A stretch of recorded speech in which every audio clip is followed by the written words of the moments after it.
Yes, something I'm doing on my own. My own initiative. Oh, is it?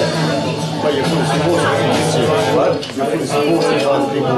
No. No, I mean, but emotionally. Oh, yeah, emotionally.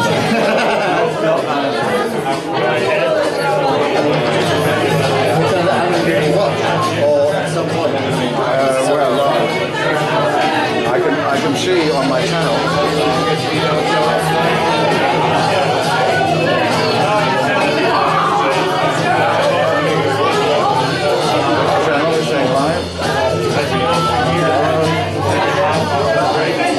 So 6 years.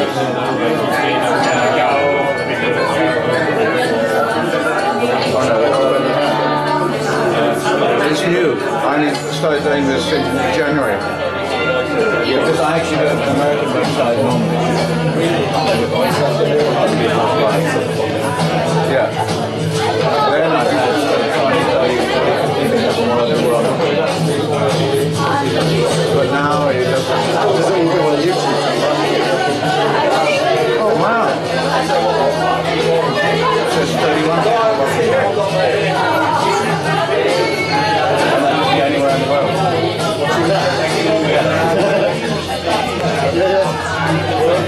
Doing it alone. Do they all go on YouTube after this? I mean, do you put the videos on the YouTube channel? They stay there. And I tagged you, and a lot of your family like it, so they'll be able to see it. Yeah. So I'm going to have to be funny. Oh, fantastic! You can say hello now. Hello, everybody. Just they only see a shadow, I think. Well, I think so. Yeah, but that's probably better. No, when you got up there, they'll see you. Great to see you, man. You know, it's lovely to see you. It's really nice to see you. You know, it was kind of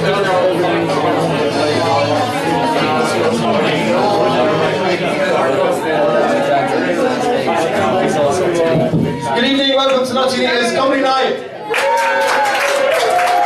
Notice there wasn't the big bombastic, loud, normal kind of like testosterone firing type music going on with the big drums and stuff. We don't need that, do we? Because you're wonderful. Always disconcerting when there are two empty seats at the... Could you two move together, please? So otherwise it looks like a hearing in a divorce court. It's always disconcerting when you have two empty seats in the front. You think, where have they gone? They're in the pub still fighting or something. Yes, I'm talking about happy things like divorce today, because because it's Dode Herdenking Dag. Yeah, we remember all our dead people, or comedians call it, remember the time they died on stage. That's what we do. Hands up all the people from Amsterdam. That was a trick question, wasn't it? Hang on. Okay, I saw what you did there. Now, hands all the people, geboren getuigen en mokumers, people who actually from Amsterdam. Wow, woo! So if you're from Amsterdam, why the fuck did you go woo like an American? Bloody Fox TV, isn't it? Yeah, it's all the way. We see them, don't we? Welcome to Nottingham. Let's hear a cheer again. Come on. Tonight, I think it's been. It's like I was talking to one of the comedians who's going to play, and they always do it, don't they? The winter hasn't quite ended yet, and everyone's getting rid of the colds and the flus, and it's just about kind of getting sunny in kind of mid-February for about a day, and everyone thinks, hey, the spring is coming, and it isn't, is it? And then it goes Baltic for about a month, and then everyone's fucking ill by the end of April. And then just the perfect, logical Dutch timing, the end of April, beginning of May, they have about 25 fucking parties. Yeah? So you have this and that, and bevrijdingsdag, Koningsdag, Koninginnedag, and everyone's stomping around, all drunk, as if they're really warm on a beach in Acapulco, when in fact they're freezing cold in Amersfoort. That's the truth of the matter. So everybody's fucked up on drugs and stuff, absolutely wrecked, and it's everyone's pretending, oh, we're so happy, we are living in Holland, and we've got so much drugs and stuff, we forget about where we are. Now, people who've been here before? Woo! Yes! People who've not been here before. Yeah! Me! That's interesting that. The people that were here before went, woo! And the people that weren't went, yeah. So can we do that again? People who've been here before? Woo! People who haven't been here before? No! People who've been here before? Woo! People who haven't been here before? No! We've basically got the start to a hip-hop rap going on here. It's like, kind of, we could dub that now. We could get it going, couldn't we? Actually, brilliant. We are an underground comedy night because we're... What's up? It took a while, the autistic people in the room knew that one a while ago, didn't they? Brilliant, great, isn't it? Oh, no jokes about autism, mate. We won't do that. It takes too long, doesn't it? No. Oh, no. The latest thing, of course, though, everyone's got fashionable psychological afflictions. Yeah. Back in the day, you were either a drug addict or you were an alcoholic. These days, it's no, I've got schizoaffective disorder. No, I'm schizophrenic. No. And the latest one, of course, everybody's got any problem in life, of course, it's called ADHD. It's the latest fashionable affliction. No, you're just a fucking waster. Just admit it. Just stop fucking giving yourself a nice psychological term for you to just deal with it like we used to have. These people these days, oh, the youth of today, oh, they need calm, and we need to hug them, we need to look after them. No, you don't. You go back, what would you do? Mild depression, half a bottle of vodka, and a Cure album. Yeah? Full depression, full bottle of vodka, and a Joy Division album. That's the way we used to fucking deal with it. Get a life, fuckers. That's the way we used to do it, isn't it? But you got I've got 2 children. Yeah. Wow. Wow. Very good. Oh, fucking great. Oh, meow. Wow rhymes with meow. Yes. Right, I've got 2 children, only had sex twice, never doing that again. But it's true though, people have kids, they spend the first 18 months wishing their kid would talk, and the next 18 years wishing they'd shut the fuck up. No, it is, come on! 30 minutes of fun for 30 years of stress, isn't it? Sorry, I exaggerate, 30 seconds of fun. But you get on social media, you get all the people when somebody's had a baby in the local, and everyone goes, oh, congratulations! Oh, you had a baby! Oh, isn't that wonderful? What they're really saying is, you fucked your life up. We're so happy because we haven't got kids. Oh, it's odd. Oh, he looks just like his dad. Even though you probably don't know who the dad is. Brilliant. But my son, he was at school, he's doing really well, I thought, and his teacher came up to me, his teacher said, I've got a problem with your son.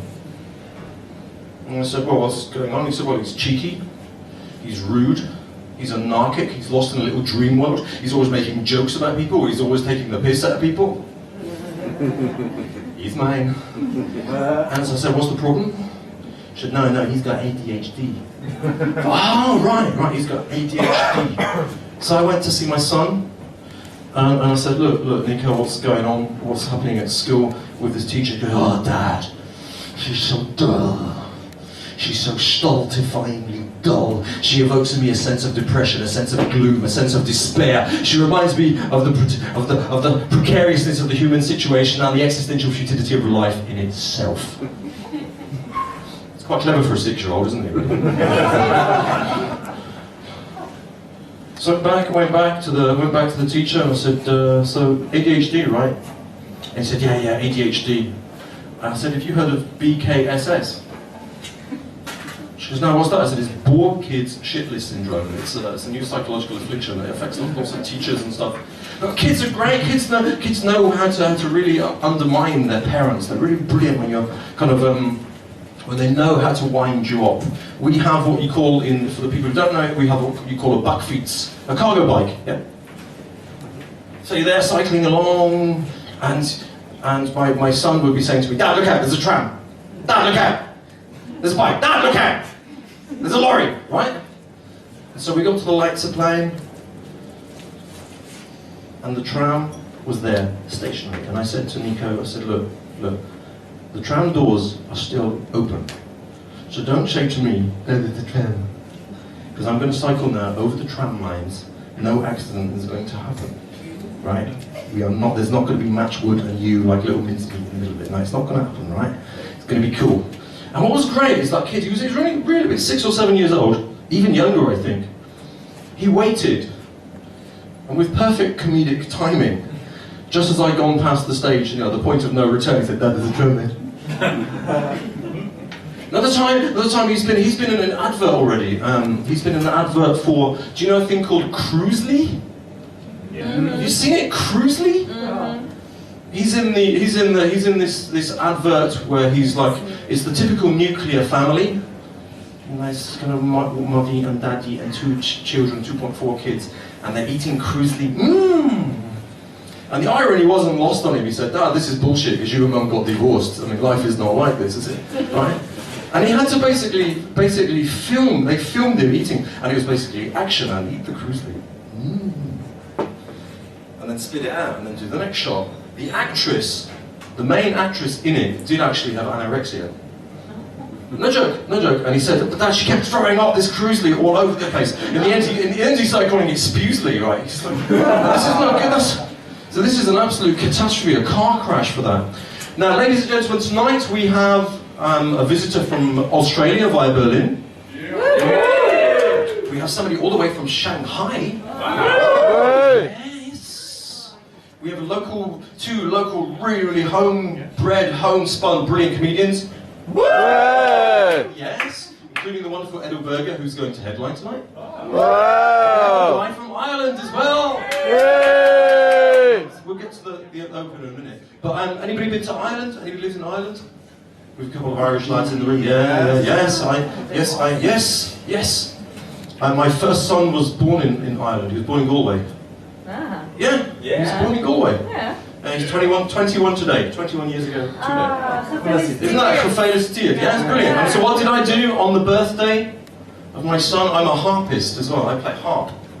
I play Celtic harp for a living. And people ask me why do I play harp on the street? It's better than being on Tinder. I don't have to swipe left or swipe right, I just have to stroke left and stroke right. Get far more dates playing harp. Can't play the thing, but looks fucking great. But the first time I thought, no, the first thing I'm going to do when Owen is born, I am going to take a harp into the birthing room in Galway Central Hospital. The first thing he's going to hear is a harp. Oh. Lovely, isn't it? Isn't that romantic? Yes. Fucking lovely, isn't it? Yes. Yeah. It's gorgeous. And what did she do? All the way through the birth, she moaned and groaned and grunted and screamed and. So selfish. Yeah, she ruined my gig completely. And it's not surprising in the face of such narcissism and self-obsession and egotism. It's not surprising it ended in divorce, really. I mean, how could I live with that? It's awful, isn't it? It's terrible. I mean, how can I deal with that? It's awful. But no, sometimes you're playing the harp on the street and you get lovely Dutch girls coming up to you going, "Wat speel je leuk, toch? Wat speel je mooi, toch? Wat een leuk instrument, toch?" And on there saying, "Please stop calling me toch." It's wonderful, isn't it? Safe sex with a Dutch girl is not a question of condoms, it's more a question of earplugs. Ja, ladies, niet stoppen, ik kom! Yeah, thank fuck. Oh, God, my ears. Oh. And then she goes, "Schatje, shall I give you a blowjob now?" No, just give me paracetamol, please. Next day, you're walking around like this. Oh, fuck. You meet people, what was it, King's Day, techno party? No, Dutch girl. Supersonic Sonia. Better than any sound system. Doesn't need an aggregate, doesn't need a generator, just needs half a bottle of white wine. She's away. Brilliant! We're going to introduce a man who comes from Romania. And we're going to do a little wobble first. Can we just have a little stage wobble? Can we all wobble from down there? Can you wobble? Wobble. No, don't shake, wobble. The whole body. The whole body. Let's go for it. Let's go for it. And all the way. And all the way back as well. No, full on wobble. Full on wobble. No, no hippie weight, but you're not wobbling enough. You're from Austria. There you go. Just imagine it's the Anschluss wobble. Come on. Just wobble and stuff. Go for it. Get ready. Ready for our first comedian. Please welcome the wonderful Mihai Viju.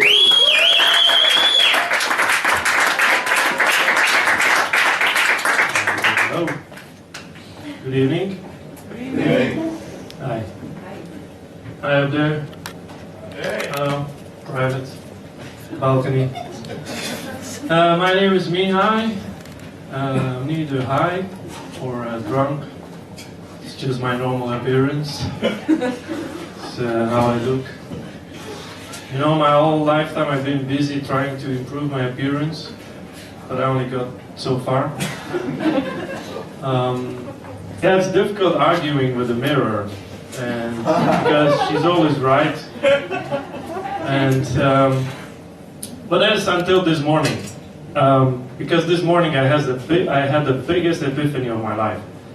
I was in the bathroom after brushing my teeth, and after a lifetime of hating the way I look, just look in the mirror, and I thought, wait a minute, I'm not ugly. I'm just not my type. Bam! No more issues. I now walk around like a cool version of Mr. Bean. It's already paying off, you know. While I was biking here tonight, I cut off a guy in traffic and he said something to me, but I didn't hear what. So I quickly caught up to him. I was the traffic light. Excuse me, sir, did you say something? And he's like, yeah, I said, go fuck yourself. Excuse me, sir. I'd like to politely decline this invitation you're making, suggestion. And that is because even if I'll be able to anatomically fuck myself, I wouldn't do it. Because, you know, I'm not my type. Yeah. So far about me liking myself. I'm from Romania, as Ken said. Does anybody know what Romanians are known for? Come on, just be honest. Dracula. Dracula, yeah. But now more modern world. Stealing? Yeah, just be honest, you know, nothing to hide. Yeah, stealing. I heard often when I ask this question, like gypsies, golden teeth. Are you Romanian? No, you're too blonde to be a Romanian. But I hear like golden thieves and gypsies and stealing, and that's what we are, unfortunately, in case you didn't know. But I wish that people remember us for the fact that we invented penicillin, for example. Yeah, how about that? You know, but it's any Romanian in the house, by the way, tonight? Nobody? You would think that there is nobody in the house. But that's because that's what we are taught back home in the elementary school. Never uncover your true identity as a Romanian. Especially in a cozy little dark place like this. Seems about right from some pickpocketing business, doesn't it? What happened, ladies? I'm quit. Yeah, I quit. Yeah. So, yeah, being a Romanian is not easy in the civilized world. You know, it's very difficult because we're not wanted anywhere we go. And I went last year to UK. Had a great time in UK, drinking and partying with the people there. But as soon as they found out where I'm from, what, are you from Romania? I'm like, yeah, what's wrong with that? She said, go away, go home, go, leave us alone, leave the country, stop stealing our jobs. I'm like, stealing your jobs? When did it ever happen that 200 British people sitting outside of a job fair in the morning waiting for the doors to open, got to hear the following announcement. Ladies and gentlemen, the job fair has been cancelled. Unfortunately, last night, a bunch of Romanians broke into the building and stole all our jobs. When did that ever happen? And the same happened when I went to Germany this year. I was also surprised. I went there to the, whatever it's called, Sausage Fest? No, Oktoberfest, sorry. It's always stupid, yeah. So people, great people there, drinking and partying, and as soon as they find out I'm from Romania, it's like, you stop stealing our cars. I was like, what are you talking about? It's like, yeah, you Romanians steal our cars. So I pull out my phone, I look at statistics quickly, and I saw that indeed 30% of the cars stolen from Germany end up in Romania. So I thought, I need to change this image of my country. So I took initiative, I designed a social media campaign where I made a movie about Romania with mountains and sea and everything. And at the end of the movie, say something like, come visit Romania, but then in German. Your car is already here. Beat the show. Save them some logistics there. But, you know myself, I never committed the crime. And except one time. I once stolen a pen at the front office of reception of a bank. The cashier was not looking, so I liked the pen, so I took it. So technically, I robbed the bank. But it's not easy being a Romanian. Oh, I'm looking how much time do I got. Oh yeah. I'll leave you with this. You know, for one day, I never committed a crime, but for one day I tried to imagine what would it be like if I would be a thief myself, which was very difficult to imagine. But so I closed my eyes and I tried to very deeply imagine what would a thief feel like. What would it? And I just get flooded with joy, and I feel good. Also for the people around me, for all you guys, I feel good. I wish you could. And let me explain you why I got that feeling, because I got down to it. A mechanic will wish that your car will break down, so you go to him and he can charge you money. A dentist will wish that you have problems with your teeth. And a lawyer will wish that you get into divorce so he can make money. But only a thief will wish that you are rich and prosperous. Thank you very much, Ken. This has been my time. I meet you, ladies and gentlemen. Well, is he your type? Yay!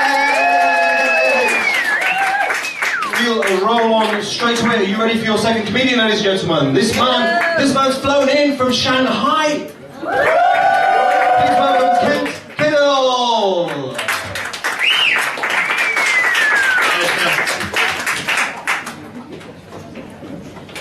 No, your eyes are not wrong. I am Chinese. I'm tall for my ethnicity. So this is my first time ever performing in Amsterdam, and I'm I'm a little nervous. I'm a little shaky, and I heard one time that if you're nervous, you know, public speaking, you should imagine the audience naked, and then it just kind of settles you down. So if you just give me a couple seconds, and I just need to. Enjoy. Believe it. Oh yeah. How you doing?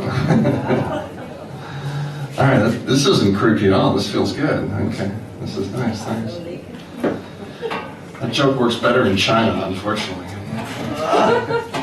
So I went to the doctor the other day, and for a checkup, and the doctor said, "You have to stop masturbating."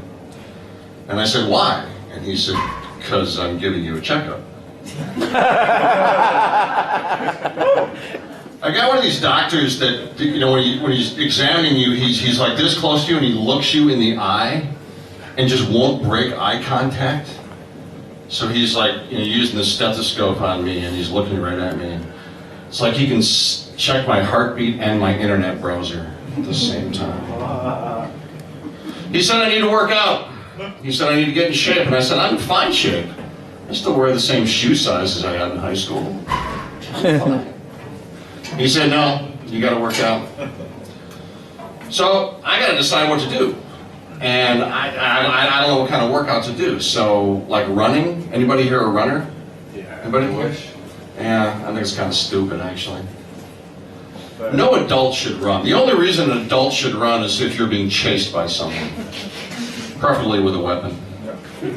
Hiking? Anybody a hiker here? I don't know if you hike here. You hike? Okay. That's kind of stupid, actually. The only reason I would hike is if my airplane crashed in the jungle and it was my only alternative to eating the other passengers. I'd be like, you're looking really tasty. Let's hike. Anybody swim? Swimmers here? No one. Yeah, I think that's kind of stupid, swimming. It's like, it's not even a sport, really. It's just kind of a desperate attempt to stay alive, you know? Like any other sport, you stop in the middle of it, you're fine. Swimming? Not so much. I am of the baby boomer generation. A lot of you here look like millennials. There's a couple of boomers here, maybe. All right, rock on. And a lot of people criticize millennials, like their their sense of entitlement and all the rest. But I actually think it's my generation's fault. We have left the next generation with some awful, awful problems. Yeah, right? There's poverty, there's racism, there's global warming, there's Justin Bieber. I mean, my God, I could just go on. It's all your fault. Well, that too. And my generation actually started off asking the really tough questions. We started asking really tough questions. Where have all the flowers gone? Who will stop the rain?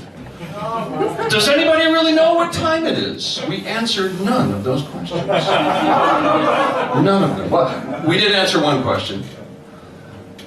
What does it sound like when doves cry? The answer, this is what it sounds like when doves cry. We're some deep motherfuckers, let me tell you.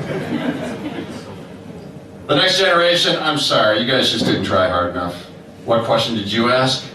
Who let the dogs out? Your answer, woof, woof, woof, woof. No, you're just phoning it in, I'm sorry. Ken was talking about kids. I have made a major life decision. I do not want to have kids. I don't want kids. Yeah, thank you.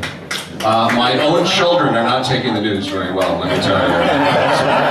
They're like, Dad, what do you mean? I still got college, No, actually, I have two daughters. I like most of them. My kids are adopted. I'm like Ken. I'm divorced, but my wife did not want to manufacture children in-house. She wanted to outsource them. So we outsourced to China, like everybody was doing. Yeah, we adopted from China. My wife made it very clear at the time, during the whole adoption process, that there would be no sex involved even during the adoption process. She did say that hand jobs were okay, but those were really only for the government officials. Because adoption is a really crazy process. But those are only for the American government officials. The Chinese were fine. They're like, oh, they're small, take two. Yeah, fine. So my oldest daughter just graduated from university. Thank you. Yeah, I'm really happy too. Thank you. Yeah. Okay. Tough crowd. And she has a degree, had a degree in environmental studies. Yeah. So I have launched a completely unemployable child onto the world. I'm done with her. It's your turn. But I used to give her a hard time when we were kind of hanging out and she was in school, and I'd go, "Hey, what's that?" She goes, "Dad, that's a tree." Okay. What are those? Dad, those are clouds. All right, you are studying the shit out of that environment. All right, that's money well spent, let me tell you. Fantastic. I saw an advertisement. I was just back in the U.S. recently. I saw an advertisement for organic chicken. Organic chicken. Okay, let's break that down. Organic means anything derived from a living organism. And chicken means chicken. So what they're advertising is specially made chicken made from a chicken. It doesn't make sense to me. But I could go talk to the marketing people, and I said, I got a great idea. How about like petrified rocks, humidified water, douchebag Donald Trump, all sorts of things you could do. Actually, I do. I'm a very entrepreneurial guy. I do. I've been starting several businesses. The challenge with starting your own business is you have to hit the target market right. And if you don't hit it, you're in trouble. So I like to keep my target market very broad. So my next venture is called Pilates and Donuts. Actually, I have started the business. It's a line of Japanese sex toys called Hello Pussy. My name is Ken. Thank you very much.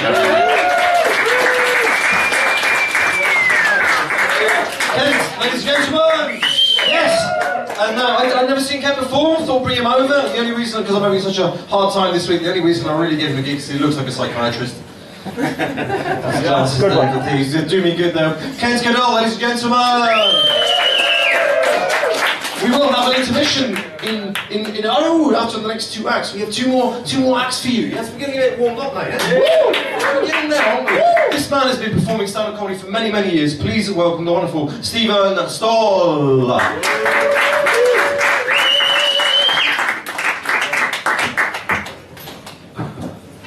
Thank you, ladies and gentlemen. Good evening. Hello. My name is Steve, and I'm old. No, you're not. There's always one, isn't there? It's nice to not be the oldest in the room. And I'm not really old. I'm getting old. Getting old is new to me. And but yeah, there have been men in the audience who go, wait till you like me, and this is how you have to get to the bathroom, because you are basically most of the time on your way to the bathroom, but you get distracted by family, by things, and by the time you're near, you're like, what was I doing here?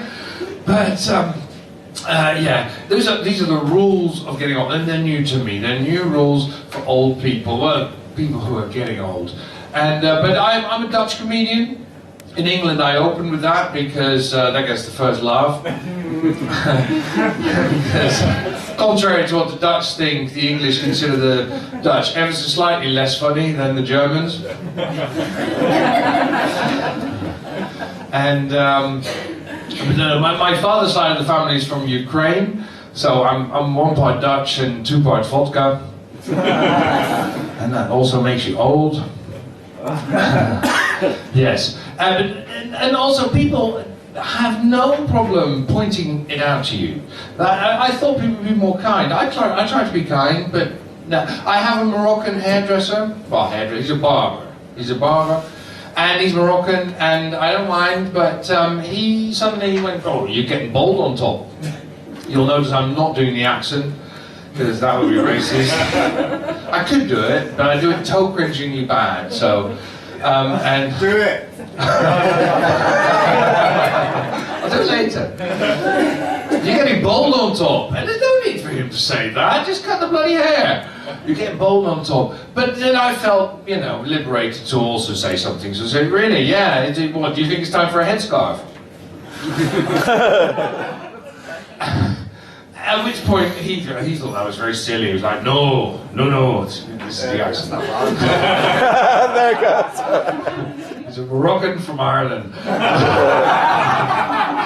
No. The headscarf, he says, well, shall I explain it to you? And I think I know, but yes. The headscarf is for women. I said, yeah, I know, yeah. Shall I explain to you why? Yes, explain it to me. I will explain it to you. That was the accent. What part of Ireland? I'm not doing it anymore. It's an underground comedy club. I'll be bloody stoned for racism. Anyway, he said, no, the headscarf is for women because some women's hair is so beautiful that men go absolutely crazy.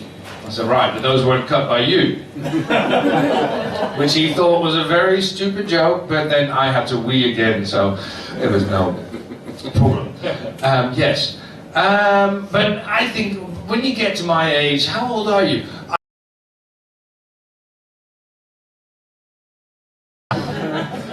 It's celebrate your birthday. Except my mother and Facebook, both of which are very good with privacy. Has anybody else got Facebook constantly angling for their phone number, their mobile phone number? And in a very sort of sneaky way, just, oh, you're going to check your timeline? I'll give us a mobile phone number.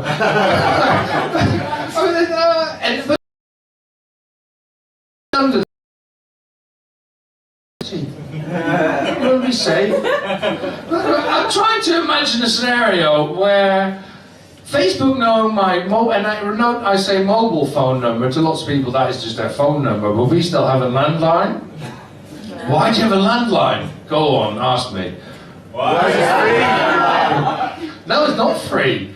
No, the only reason I think we have a landline, I don't know why we have it, the only thing we use it for is when both of us have lost our mobile phones. Oh God, get the landline. Where's the landline? He said, I don't know, we've lost it as well. I hope the mobile phones aren't on silent. Listen out, listen out. Where's the bloody mobile phones? That's what landlines are for. But I'm trying to imagine a scenario where Facebook knowing my mobile number would enhance my security. Is your mobile phone ringing? Yeah, Steve? Hello? This is Facebook. Look out behind you! Someone who doesn't like you.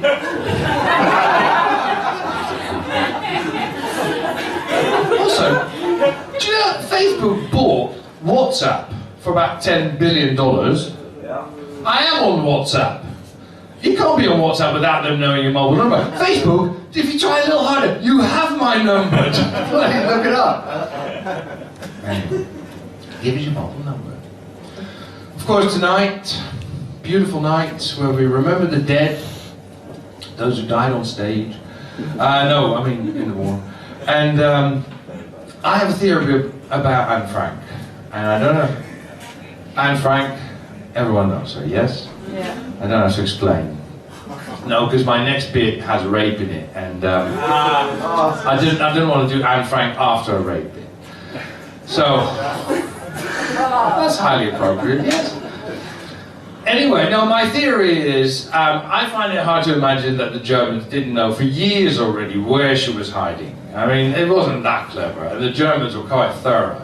I mean, it only takes one German to go like, no, da kommt von oben, die laden die ein! Right? Why does that house have such a big back? Or some shit. I don't speak German. Anyway, I think for years the Germans knew where Anne Frank was hiding. They were just like, we are not standing in that queue.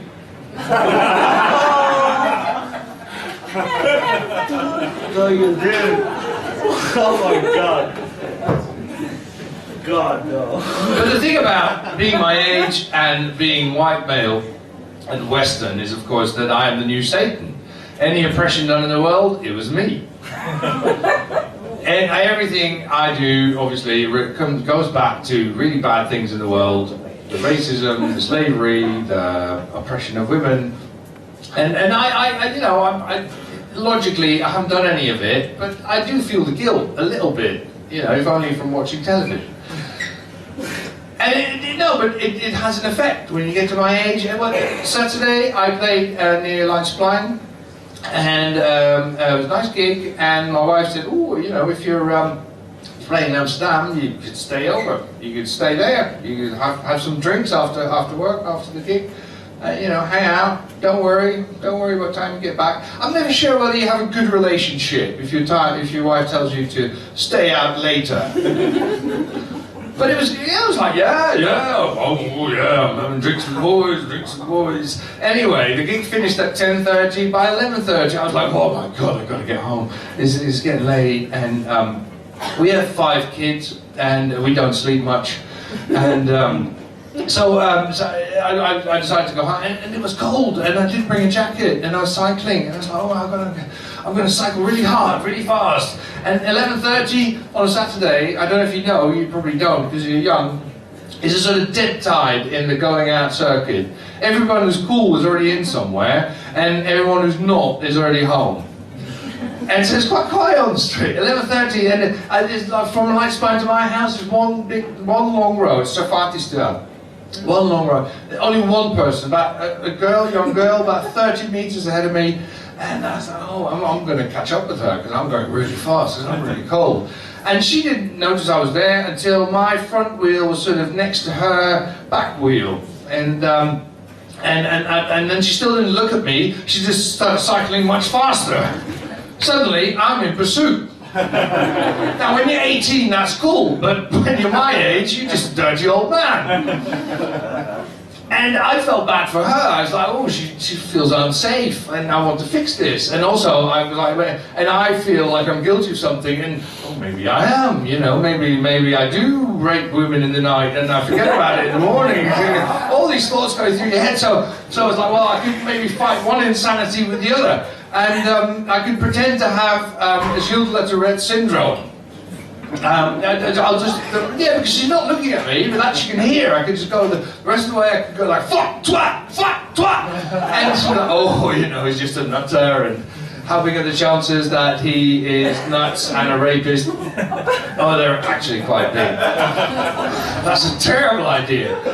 And then I thought, I could just, you know, turn a corner and take a few extra side streets, and then I'll come back to Safati, and she'll be long gone, and they'll be sold. So I turned the side street, and still cycling quite hard, took lots of little side streets, and then I came back to Safati, and I started cycling right next to her. I thought, well, all right, I'll rape her. Thank you very much for that laugh and a rape joke, gentlemen. You're wonderful. Ladies and gentlemen, are you ready for your main line act for the first half? These ladies come all the way from Berlin via Australia, or Australia via Berlin. Please welcome Ducky à l'Orange.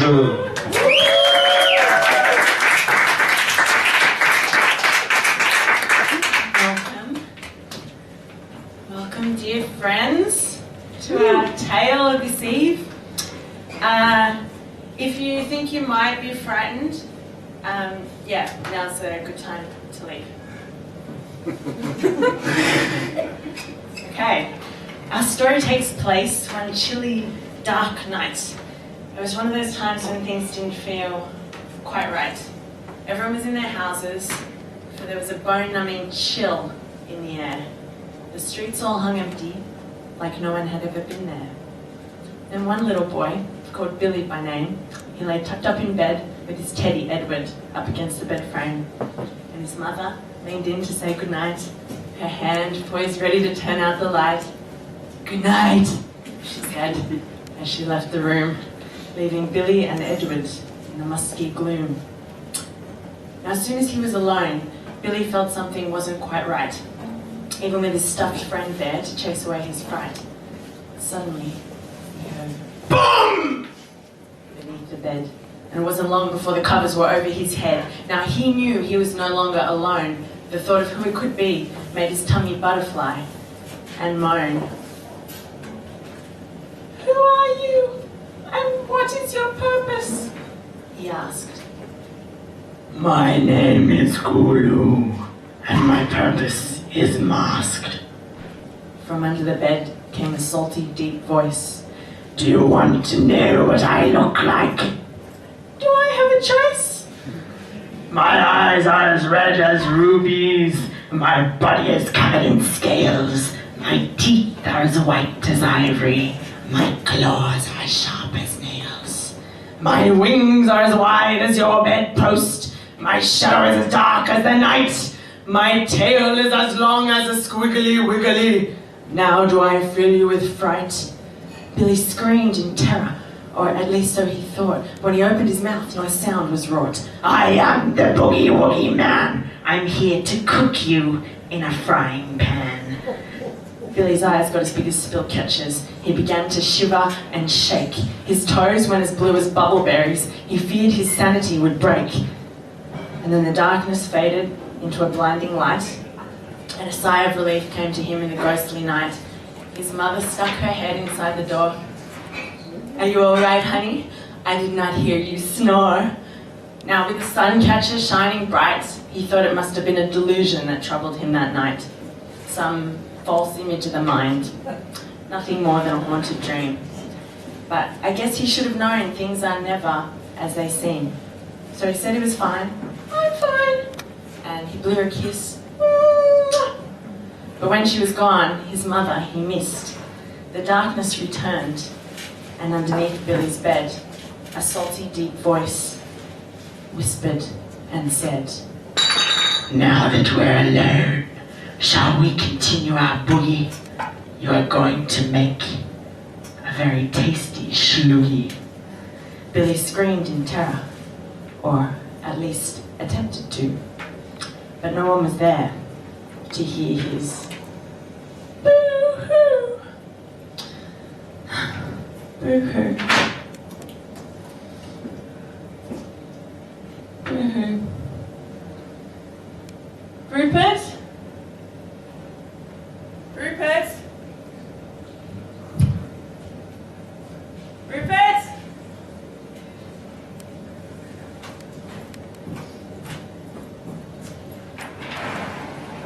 Rupert? Rupert?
Rupert?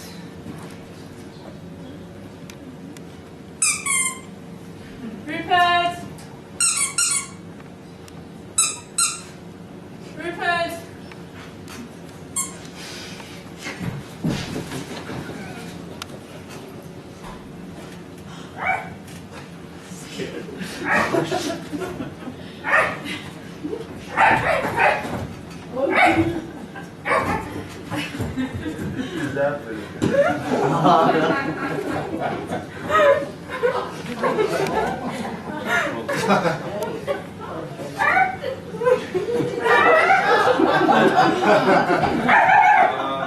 What's the ball?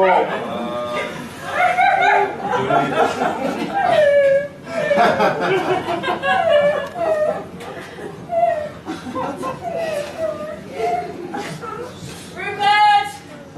Rupert!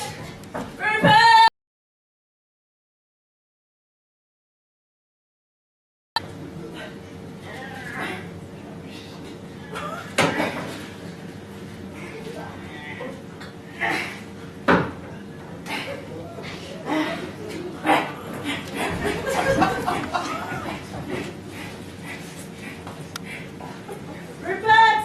This is happening. Rupert! Rupert! Rupert!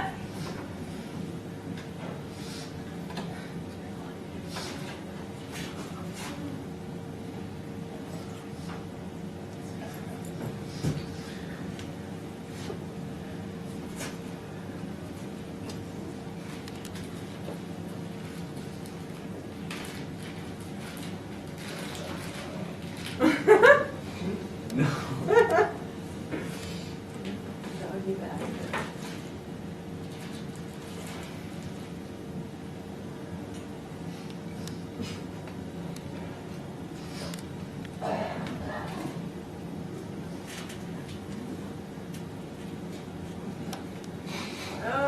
no!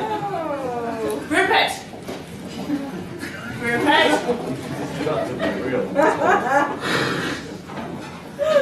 Rupert! Beat.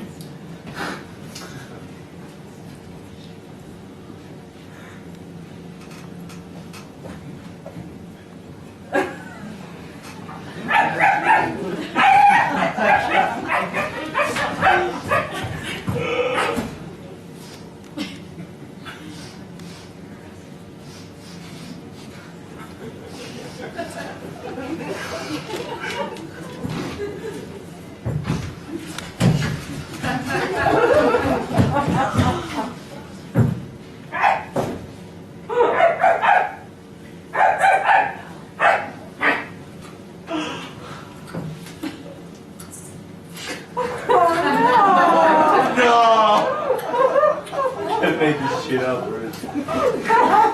Rupert? Oh, Rupert. Oh, there he is. He was there all along.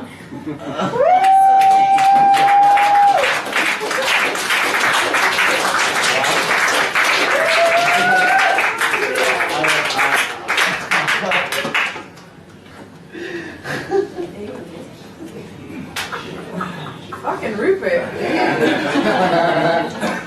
Up yours. I don't know, I lost him again. Keep an eye out for me.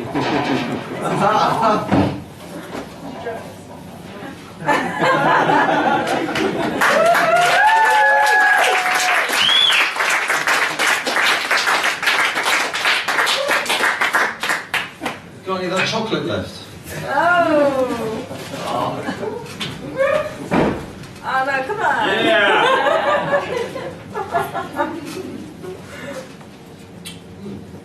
Rupert. Snickers. That's what we call it, Nutty Anitas. Ducky L'Orange, ladies and gentlemen. Can you please hear it for Mihai Bijou?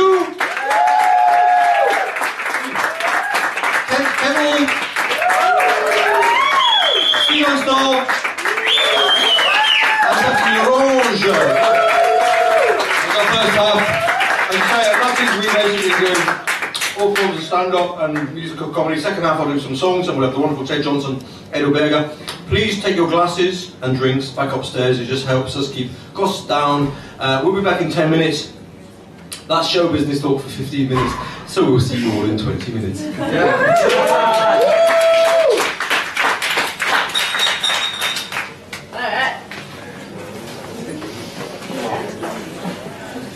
Find my streaming cable because the battery in this stream only lasts for like 45 minutes. Hey, nice set. Thanks. Thanks. That wasn't your first time. That wasn't your first time.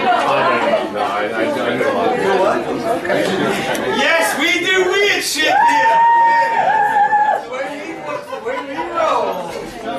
There's pretty good stuff.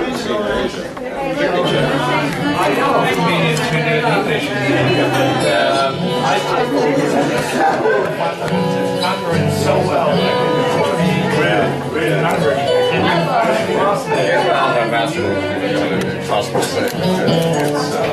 Yeah, it's, but it's a different. Probably when you do it differently.